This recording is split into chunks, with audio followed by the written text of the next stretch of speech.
Hello, praise the Lord. இந்த நாளுக்கான வேத வசனம் நீதிமொழிகள் 28:9. வேதத்தை கேளாதபடி தன் செவியை விளக்குகிறவனுடைய ஜெபமும் அருவருப்பானது என்று வாசிக்கிறோம். நம்முடைய தேவன் ஜெபத்தை கேட்கிறவராயிருக்கிறார். ஜெபத்திற்கு பதிலை கொடுக்கிறவராயிருக்கிறார்.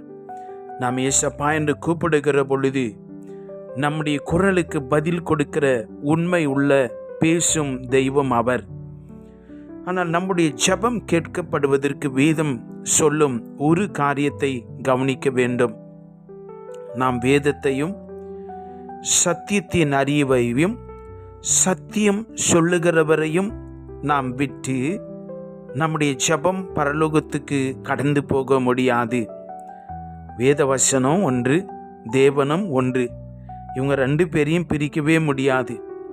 அப்போ வேத வசனத்தை கேட்காம, வேத வசனத்தின் அறிவு இல்லாமல், அந்த வேத வசனத்தின் சொந்தக்காரரையும் புரிந்து கொள்ளாமல் நம்முடைய ஜெபம் ஒரு வீணானதாய் மாறிவிடுகிறதாய் இருக்கிறது. உங்கள் ஜெபம் கேட்கப்படணுமா? வார்த்தை பேரில் ஆழமான விசுவாசம் வைங்க. அது என்ன சொல்லுகிறது என்று புரிந்து கொண்டு விசுவாசிக்க வேண்டும். அதை சொல்லியிருக்கிறவர் யார் என்று சொல்லி அவர் பேரிலே நம்பிக்கையும் அன்பும் விசுவாசமும் வேண்டும். அதுதான் சொல்லுது. அப்போதான் வேதம் சொல்லுகிறது. ஏசப்பா சொன்னார், நீங்கள் என்னில் அன்பாயிருந்தால் என் வசனத்தை கை கொள்வீர்கள் என்று சொல்லி. அப்போ இங்கே அவரை விட்டு நம்முடைய ஜெபத்துக்கு பதில் இல்லை.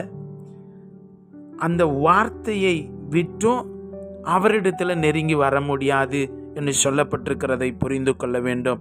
சங்கீதக்காரன் சொல்லுகிறான் 66:8, என் இருதயத்தில் அக்கிரம சிந்தை கொண்டிருந்தேன், ஆனால் ஆண்டவர் எனக்கு செவி கொடார்.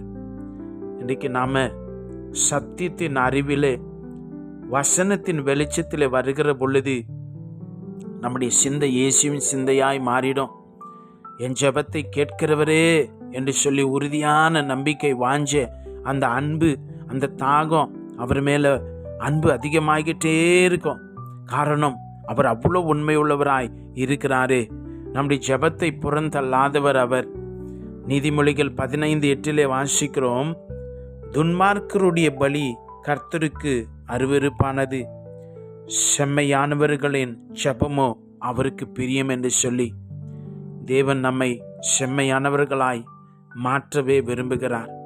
எனக்கு அன்பான தேவனுடைய பிள்ளையே, ஜெபம் கேட்கப்படணுமா? இந்த வார்த்தை மேலே ஆழமான விசுவாசம் வைங்க. ஜெபம் கேட்கப்படும் என்பதற்காய் அல்ல, அந்த வார்த்தையை சொல்லியிருக்கிறவர் யார் என்பதை அவரை பார்த்து, அவரை புரிந்து கொண்டு, அவரை நேசித்து அந்த வார்த்தையை விசுவாசிங்க. அந்த வார்த்தையை நீங்கள் விசுவாசிச்சிங்கன்னா ஏசப்பா மேலே அளவு கடந்த அன்பு வரும். அப்போ நீங்கள் அந்த கட்டத்திலிருந்து ஏறெடுக்கிற ஜெபம், தேவன் சொல்லுகிறார், அந்த ஜெபத்தை நான் கேட்பேன் என்று சொல்லி. உங்கள் ஜெபம் கேட்கப்படணுமா? வார்த்தையை விட்டுடாதீங்க.